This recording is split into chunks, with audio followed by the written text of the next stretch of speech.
everyone. Welcome back to our first installment of the 2021-2022 Artist Interviews. My name is Alicia Salvador. I am a current fourth-year TDS student, and I am a part of the cast of If We Were Birds. I am very excited to chat with an incredibly talented and thoughtful artist. She is an actor, teacher, dramaturg, and director, as well as the 2019 recipient of the Gina Wilkinson Award for Emerging Female Director. Please welcome the director of our MainStage production of If We Were Birds, Anita La Selva. Hello, hi. Hi, Anita. It's so wonderful to have you here with us today. We're going to jump into the first question. What kind of work or research did you do to prepare for going into this show? Well, I did a lot. I always research my shows very thoroughly before entering the room with an ensemble of actors. Although this is a fictional piece, a lot of the inspiration is drawn from true to life events. So I always want to be mindful of making sure that I have a strong understanding of the events that are being talked about, so that we as a group can address the work coming from a place of being informed and also respect and being able to honor the stories that we are telling. I think it's really important that we honor the women and we honor the stories, because they're taken from five different genocidal wars, these women. So I did research on each individual one. So I did research on, Bangladesh, when the war of 1971, on Nanking, 1937, on Rwanda in the early 90s, Bosnia in the early 90s, and then Berlin in 1945. So I did a lot of individual research on each sort of set of circumstances.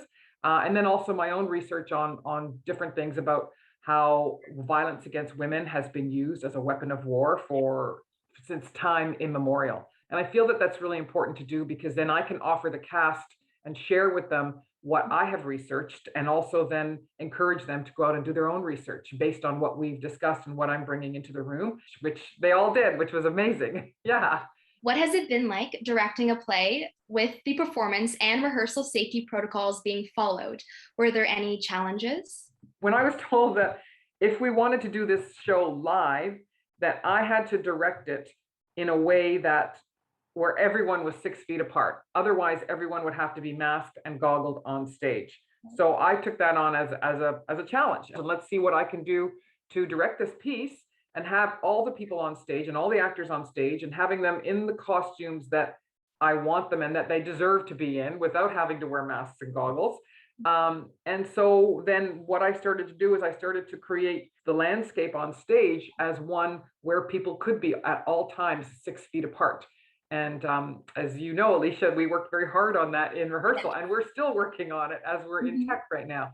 With these safety protocols, as artists, we can either refuse to do them, or we have to do them and commit 100%. So I chose not to get frustrated by it and just choose that as one of my challenges that I had to deal with as a director. Just like as a director, sometimes we deal with things like having a very small space, or very few lights, or not enough rehearsal room or something. So I just took that on as part of my bigger vision for the piece. But I feel like the way we've staged it really enhances the story really well, and the kind of separation that we found with the distancing really works to serve the piece as a whole on every level.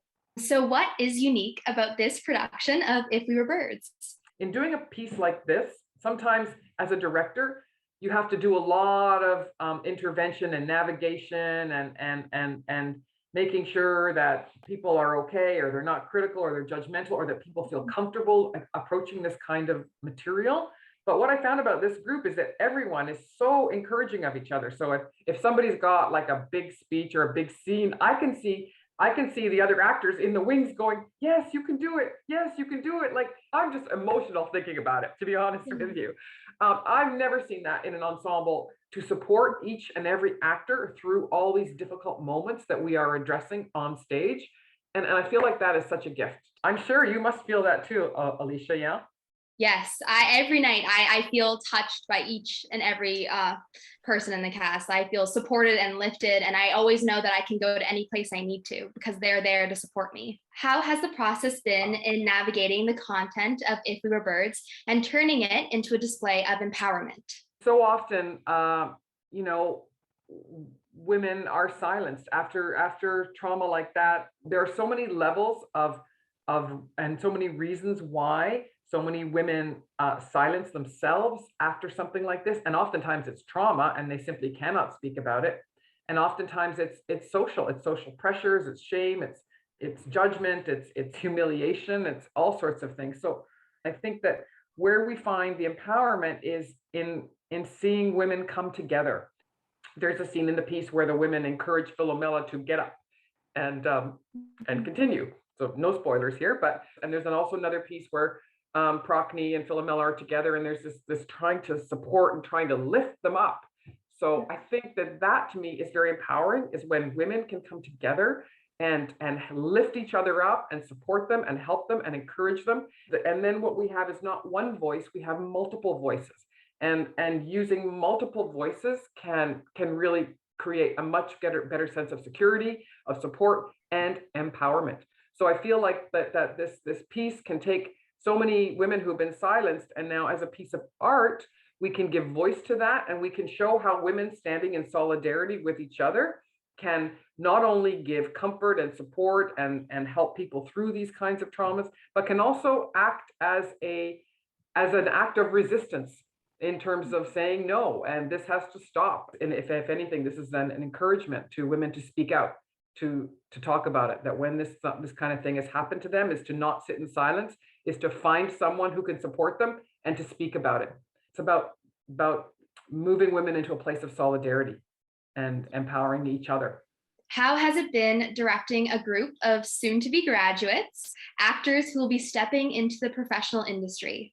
I love working with actors who are just stepping into the industry because A, they have the training behind them, so they're really well trained, and B, there's a certain level of enthusiasm and desire and curiosity and wanting to take risks out there. So people come to the table ready to work and wanting to put together all that they've accumulated in the past 4 years. For me, there's such great satisfaction in being able to give people the confidence to with a show like this, after having gone to these deep dark places, that I'm so excited that if this show can help them when they go out into the world and be able to audition more effectively, then for me, I feel like I've done my job, because that's exciting. What has been your biggest takeaway from your experience directing this show? You know, the human spirit never ceases to amaze me, and the stories that we tell about these horrors that happen, and how as actors we can take those stories on, and how actors are willing to take those stories and to speak those stories and to tell those stories in a way with so much caring and love and honor, and I'm always amazed at that. I mean, I know this, but every time I encounter it, it just always hits me as something so beautiful. And I really saw this in this group, that there was so much care and respect and honor and wanting to serve the play and wanting to honor the women whose stories that they were telling. So for me, that is a beautiful takeaway that I will hold close to my heart. On a purely technical level, having to adapt a theater piece, knowing that it's going to be live streamed, has been an interesting challenge. And that was a big learning curve for me and for all of us. What looks like one thing on stage looks completely different on camera. And what looks blue on stage looks green on camera. And the more we are willing to go with the flow and adapt and not go, well, this is my idea, and if I can't have my idea, I'm just going to throw my hands up and cry. So I feel like that as artists, we can't do that. And I think COVID has actually taught us that, in the sense that if we want to keep creating as artists, we need to adapt. What would you like to tell our audience members before watching this show? What can they expect? Well, I would tell them to take a deep breath, to prepare themselves to go on a journey that may be painful, may be disturbing, but that is also quite beautiful.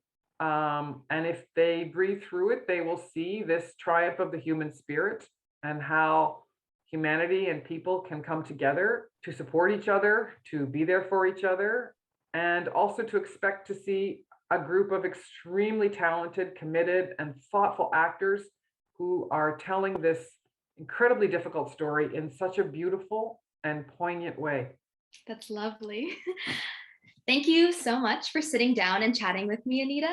You can watch If We Were Birds from October 28th to November 7th. The show will be live streamed from Erindale Studio Theatre, which means that you can watch the show from the comfort of your own home. Tickets are available in the link below. Thank you for watching.